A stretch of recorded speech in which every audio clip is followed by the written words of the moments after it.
Hello மக்களே, எல்லோருக்கும் வணக்கம். நாம் இன்றைக்கி செய்ய போகிற ரெசிபி பாய் வீட்டு நோம்பு கஞ்சி தான் செய்ய போகிறோம். வாங்க இந்த நோம்பு கஞ்சி எப்படி செய்கிறதுன்னு இந்த வீடியோவில் பார்க்கலாம். தேவையான இன்க்ரீடியன்ஸை பார்க்கலாம். 200 கிராம் பச்சரிசி ஊற வச்சு எடுத்திருக்கேன். 50 கிராம் பாசிப்பயிறு ஊற வச்சு எடுத்திருக்கேன். 2 மீடியம் சைஸ் பெரிய வெங்காயம் கட் பண்ணி வச்சுருக்கேன் நீல வாக்கில். 20 சின்ன வெங்காயம் பொடி பொடியாக கட் பண்ணி வச்சுருக்கேன். ஒரு பெரிய தக்காளியை கட் பண்ணி வச்சுருக்கேன். 4 பச்சை மிளகா நீல வாக்கில் கட் பண்ணி வச்சுருக்கேன். 1 கப்பு கொத்தமல்லி, 1 கப்பு புதினா, 50 gram beans, 50 gram carrot, 3 spoon இஞ்சி பூண்டு பேஸ்ட், தேவையான அளவு தேங்காய் பால். அடுப்பு பற்ற வச்சுக்கலாம். பாத்திரத்தை வச்சுட்டு 1 ஸ்பூன் நெய் விட்டுக்கலாம். 2 ஸ்பூன் அளவுக்கு எண்ணெய் விட்டுக்கலாம். எண்ணெய் நல்லா சூடாயிருச்சு. ஸ்பைசஸை போட்டுக்கலாம். ஒரு துண்டு பட்டை, 4 லவங்கம், 4 ஏலக்காய், 1 டேபிள் ஸ்பூன் அளவுக்கு வெந்தயம் போட்டுக்கலாம். நாம் கட் பண்ணி வச்ச சின்ன வெங்காயத்தை போட்டு நல்லா வதக்கிக்கலாம். இப்போ பெரிய வெங்காயம் போட்டு நல்லா வதக்கிக்கலாம். நல்லா பொன்னிறமாக வதக்கிக்கலாம். நீல வாக்கில் கட் பண்ண 4 பச்சை மிளகாவை போட்டுக்கலாம். அதையும் நல்லா வதக்கிக்கலாம். 3 ஸ்பூன் இஞ்சி பூண்டு பேஸ்ட்டை போட்டுக்கலாம். அதையும் நல்லா பச்சை வாசம் போகிற அளவுக்கு வதக்கிக்கலாம். நம்ம கட் பண்ணி வச்ச ஒரு தக்காளியை போட்டுக்கலாம். அதையும் நல்லா வதக்கிக்கலாம். தேவையான அளவு உப்பு கொஞ்சம் போட்டுக்கலாம். அப்போ தான் நல்லா சாஃப்டாக வதங்கும் தக்காளி.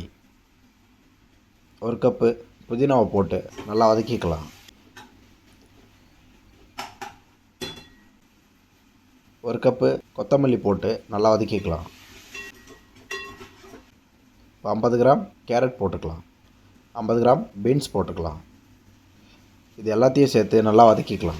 இப்போ நம்ம மசாலா போட போகிறோம். 1 ஸ்பூன் கரம் மசாலா போட்டுக்கலாம். நல்லா காய்கறிகள் கூட சேர்த்து நல்லா வதக்கிக்கலாம். நான் 1 கப்பு பச்சரிசி எடுத்தேன். அந்த கப்பில் 6 கப்பு அளவு தண்ணி ஊற்றிருக்கேன். நீங்களும் அந்த மாதிரி ஊற்றிக்குங்க. தேவையான அளவு உப்பு போட்டுக்கலாம். இப்போ நல்லா மூடி போட்டு ஒரு 15 நிமிஷம் நல்லா கொதிக்க வைக்கலாம். 15 நிமிஷம் முடிஞ்சிருச்சு. இப்போ நம்ம திறந்து பார்க்கலாம். நல்லா கொதிக்க ஆரம்பிச்சிருச்சு. அரிசி பருப்பையும் 1 ஹவருக்கு முன்னாடி ஊற வச்சுருந்தேன். அதை நல்லா கழுவி இப்போ இதில் ஆட் பண்ணிக்கலாம். ஆட் பண்ணிவிட்டு நல்லா கலந்து விட்டுக்கலாம். மறுபடியும் மூடியை போட்டு 30 மினிட்ஸ் லோ ஃப்ளேம்லேயே நல்லா கொதிக்க வைக்கலாம். இப்போ 30 மினிட்ஸ் முடிஞ்சிருச்சு. அரிசி பருப்பு நல்லா வெந்துருச்சு.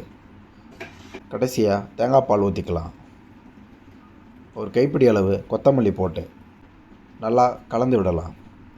ஒரு 2 நிமிஷத்துக்கு நல்லா ஹை ஃப்ளேமில் நல்லா கலந்து விட்டுக்கலாம்.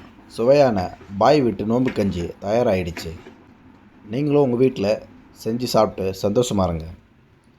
நல்லா சாப்பிடுங்க, நல்லதே சாப்பிடுங்க, லைஃப்பை என்ஜாய் பண்ணுங்கள். இந்த வீடியோ உங்களுக்கு பிடிச்சிருந்தா என்னோடய சேனலை சப்ஸ்கிரைப் பண்ணுங்கள், லைக் பண்ணுங்கள், ஷேர் பண்ணுங்கள் அண்ட் கமெண்ட் பண்ணுங்கள். மறக்காமல் நோட்டிஃபிகேஷன் பெல் பட்டனை கிளிக் பண்ணுங்கள். அப்போ தான் என்னோடய வீடியோ உங்களுக்கு உடனே வரும். தேங்க்யூ ஃபார் வாட்சிங்.